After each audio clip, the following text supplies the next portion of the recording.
The yellow house on Maple Street had a way of catching the afternoon light just right, turning gold around 4 o'clock every day like it was showing off. Eleanor Whitfield had noticed that detail the very first time she and her husband Robert walked through the front door 43 years ago, newlyweds with more hope than money, and she'd never stopped noticing it since. She liked to say the house had chosen them, not the other way around. She'd raised 3 children within its walls, Mark, Denise, and the youngest, Thomas, who'd passed young in a car accident that still made her chest tighten if she let herself think about it too long. She'd hosted Thanksgivings that spilled out onto the lawn, birthday parties with sprinklers and cake melting in July heat, and one particularly memorable New Year's Eve when the power went out, and they'd all sat around candles telling ghost stories until Denise, only 7 at the time, had cried so hard from fright that Robert had to carry her to bed singing off-key show tunes to calm her down. Eleanor remembered these things the way other people remembered scripture, word for word, detail for detail, sacred and unshakable. Robert had died on the porch swing 11 years ago, of all places, on a warm October evening with a glass of iced tea sweating on the little table beside him and a crossword puzzle half-finished in his lap. Eleanor had found him there when she came out to ask if he wanted more lemon in his tea. She still sat on that swing most evenings. She'd never once considered it morbid. It felt, instead, like the most natural place in the world to be close to him. So when her son Mark started talking about the market and downsizing and what's really practical at your age, Mom, Eleanor had smiled and nodded and changed the subject to his daughter's soccer schedule, the way she always did when a conversation threatened to become something she didn't want to have. She was 78, not senile, and she understood perfectly well what her son was circling around even when he didn't say it outright. She simply chose for a long while not to engage with it. That changed on a Tuesday in March. She'd gone into the kitchen to fetch her reading glasses, which she was forever misplacing, and found she'd left them on the counter near the phone charger, where Mark had left his cell phone while he ran out to grab something from his car. The phone buzzed with an incoming call, and out of habit, the same habit that made her check on any ringing phone in her house, a holdover from decades of being the family's central switchboard, she glanced at the screen. Denise, it read. She wasn't going to answer it. She was simply standing there, glasses in hand, when Mark walked back in and, seeing the caller ID, answered it himself, apparently not realizing his mother was still in the room, half hidden by the pantry door. No, she doesn't know anything yet, Mark said, his voice pitched low in that particular register people use when they think they're being discreet. I talked to Randy again. He says the market's not going to stay this hot forever, especially with rates where they are. If we're doing this, we need to move before summer. Eleanor stood very still. I know, Mark continued, pacing toward the window, his back to the pantry. But we can't exactly sit her down and ask permission. You know how she gets about the house. She'll spiral into one of her sentimental fits, and we'll be stuck managing that instead of just handling it. Easier to get things moving quietly and explain it to her once it's basically done. Present it as already decided. She'll be upset for a week, and then she'll be relieved. Honestly, that house is too much for her. The stairs alone. He kept talking. Eleanor heard something about a power of attorney form, something about getting her signature on some paperwork. She signs whatever we put in front of her anyway. Something about a young couple named the Hendricksons who'd apparently already toured the house without her knowledge, sometime while she'd been at her Thursday bridge game. She heard Denise's tinny voice on the other end laugh at something, and heard Mark laugh back, easy and unbothered, the laugh of a man who had already made peace with a decision his mother didn't know had been made. She set her glasses down on the counter, without a sound, and walked back out to the porch. She sat on the swing for a long time that evening, longer than usual, watching the gold light fade into blue, and then into the deep, star-scattered dark that Maple Street was known for, since the streetlights out here had never been particularly aggressive. She thought about crying. She thought about calling Denise and demanding an explanation, about summoning both her children to the kitchen table and laying into them with the kind of righteous fury she hadn't unleashed since Mark was 16 and had wrecked Robert's truck joyriding with friends. She thought about a lot of things. What she landed on, somewhere around 10 o'clock, staring at the dark shape of the rose bushes she'd planted the year Priya was born, was something calmer and colder than fury. It was clarity. She was not going to give them the satisfaction of a scene. She was not going to hand them the narrative they'd already prepared. Poor Mom. She got so emotional. We had to just push through it for her own good. She was going to do something else entirely. The next morning, Eleanor called Harold Jennings, the lawyer who'd handled Robert's estate and who'd known the family since before Mark was born. Harold was pushing 80 himself now, mostly retired, but he still took calls from a handful of longtime clients, and Eleanor Whitfield was one of the few people whose calls he answered on the first ring. "Eleanor," he said warmly, "to what do I owe the pleasure?" "Harold," she said, "I need you to make me a very inconvenient old woman." He laughed, not yet understanding she was serious. By the end of the call, he did. Over the following 2 weeks, Eleanor did something she hadn't done in years. She moved with purpose and secrecy in equal measure. She met Harold at his office on a Wednesday when Mark thought she was at her hair appointment. She reviewed documents at her kitchen table late at night after the 11 o'clock news, when the house was quiet and no one was around to ask what she was reading, with her glasses pushed up on her nose and a legal pad full of careful notes beside her. The plan Harold laid out was elegant in its simplicity. She would place the house into an irrevocable trust, meaning that once it was done, not even Eleanor herself could easily undo it, and certainly no one else could sell, mortgage, or transfer it without the consent of the trust's named beneficiary. And the beneficiary she chose wasn't Mark, and it wasn't Denise. It was Priya. Priya was Denise's daughter, 26 years old, living 3 states away working as a veterinary technician, and the only grandchild who called Eleanor just to talk, to ask about her garden, to hear stories about Robert, to check in simply because she wanted to, not because she needed anything signed or approved. Priya had spent every summer of her childhood on that porch swing, and Eleanor had never forgotten the way the girl used to press her small hand against the yellow siding and declare, with total childlike certainty, that the house was the happiest color in the world. "You're certain about this?" Harold asked her, the day the papers were finalized. "Once it's done, Eleanor, it's done. Even you can't easily unwind an irrevocable trust." "I'm certain," Eleanor said, signing her name with a steady hand. "I've been certain since March 12th. She went home that afternoon and did what she always did. She watered the roses. She put a roast in the oven. She hummed along to the radio while she peeled potatoes, and when Mark called that evening to ask how she was doing, she told him, quite truthfully, that she was doing just fine. She simply didn't mention that the house he was quietly planning to sell out from under her no longer legally belonged to anyone he could sell it for. Spring gave way to a humid southern summer, and Mark and Denise moved with the quiet efficiency of people who believed they had already won.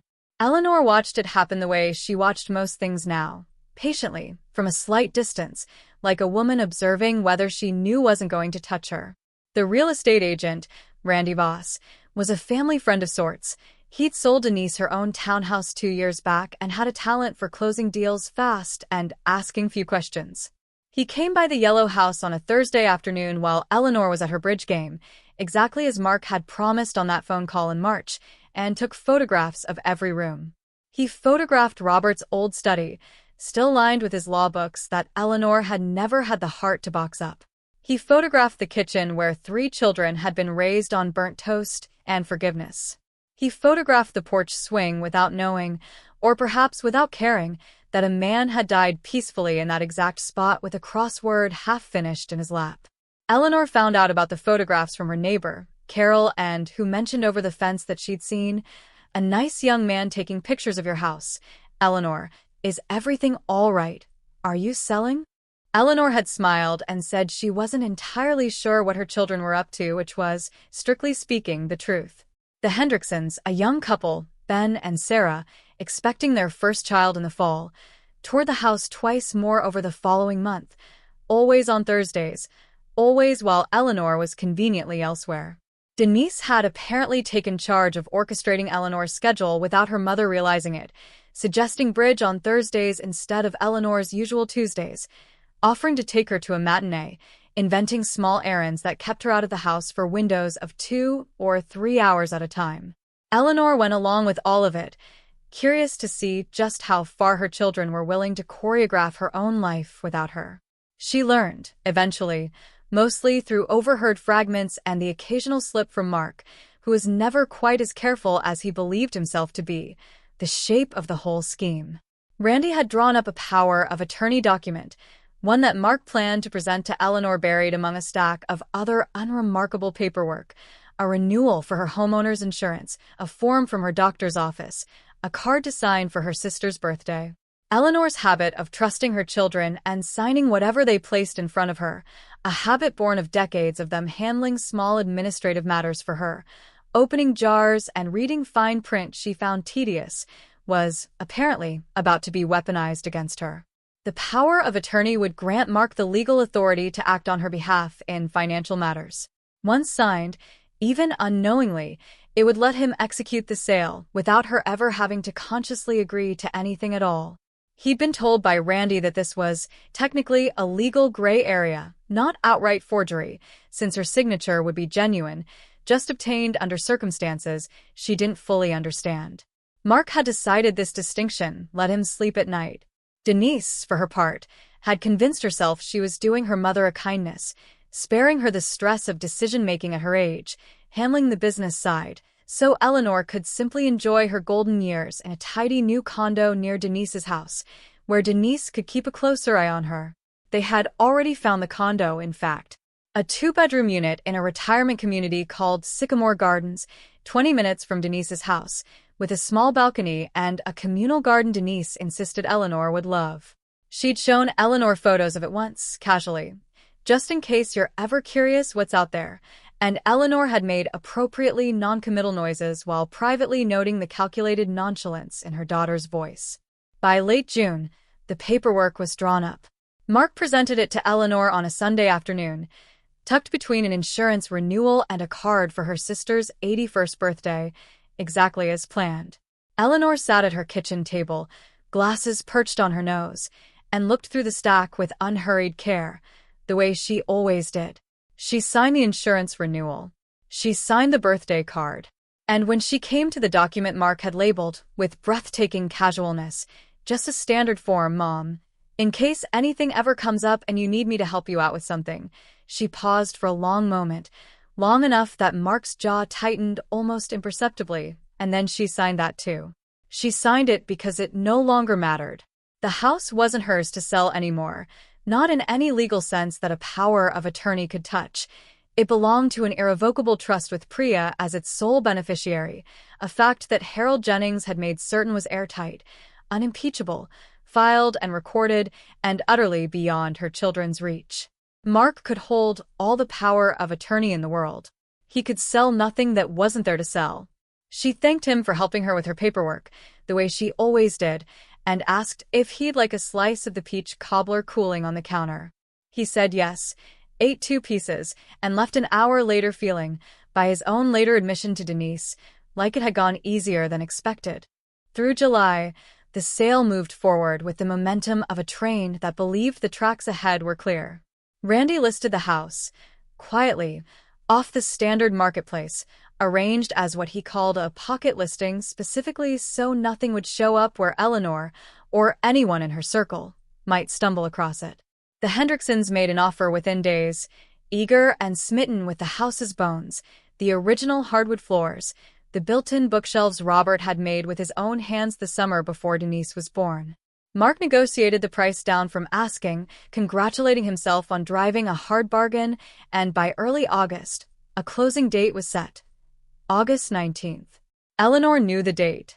She'd have known it even if she hadn't overheard another one of Mark's careless phone calls, because Harold, true to the quiet efficiency that had made him Robert's trusted counsel for 30 years, had eyes on the title company handling the transaction. Title companies, it turned out, were required to run a title search before any closing, a search that would eventually have to contend with the small, immovable fact of a recorded trust deed that predated the supposed sale by several months. Harold had simply made sure he'd know exactly when that search would happen, and exactly when the discrepancy would surface. They could catch it before closing, Harold told Eleanor over coffee at his office in early August, if the title company does its job properly. Or they might not catch it until the deed transfer itself gets recorded, if the search is sloppy. Either way, Eleanor, it will surface. The only question is when, and how loud the noise will be when it does. Let it be loud, Eleanor said, stirring sugar into her cup with more force than the coffee strictly required. I've been quiet long enough. As it happened, the title search, handled by a junior associate at a company Randy had steered the Hendricksons toward specifically because they were known for moving fast and asking few questions, missed the trust deed entirely. It was buried under a filing error at the county recorder's office, a clerical quirk Harold had, with a lawyer's patient thoroughness, made certain would occur, though he never explained precisely how to Eleanor, and she never asked. The closing proceeded on schedule.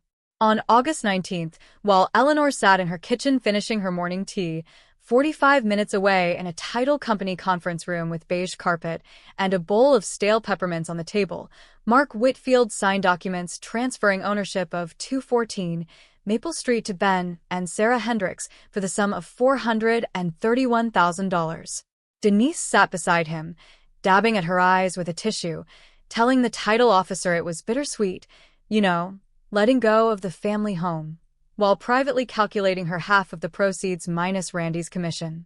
The check cleared into an account Mark had opened jointly with Denise 3 weeks prior. That evening, they gathered at Denise's kitchen, not Eleanor's of course, since Eleanor still, as far as they knew, had no idea any of it had happened, and popped a bottle of Prosecco Denise had been saving for exactly this occasion. They toasted to freedom from a drafty old money pit, to Mom finally being settled somewhere manageable, to a weight lifted that neither of them had fully admitted, even to each other, they'd been carrying. The low hum of guilt that came from visiting their mother in that big empty house and thinking, every single time, that they really ought to do something about it. She'll be upset for a week, Denise said, echoing Mark's words from March almost exactly. And then she'll come around. We're doing the right thing. The Sycamore Gardens condo is ready whenever she wants to move in, Mark added. We'll tell her Thursday. Ease her into it. They clinked glasses. Outside Denise's kitchen window, the summer evening settled into dusk, warm and unhurried. Utterly unaware that 45 minutes away, an 80-year-old woman was sitting on her porch swing with a cup of tea, watching the gold light fade to blue exactly as it had every evening for 43 years, in a house that, as far as any court in the state was concerned, had never belonged to her children at all. 3 days later, on a bright Saturday morning, a moving truck rumbled up Maple Street and eased into the driveway of the yellow house, its brakes hissing as it came to a stop. Ben and Sarah Hendricks climbed out of their car behind it, Sarah's hand resting on the gentle curve of her belly, both of them grinning at the house they believed, with perfect legal confidence, was now entirely their own. They found Eleanor sitting on the porch swing, a cup of tea balanced on her knee, watching them with an expression of polite, unhurried curiosity, the exact look, had either of her children been present to see it, that would have told them everything had just gone catastrophically, irreversibly wrong.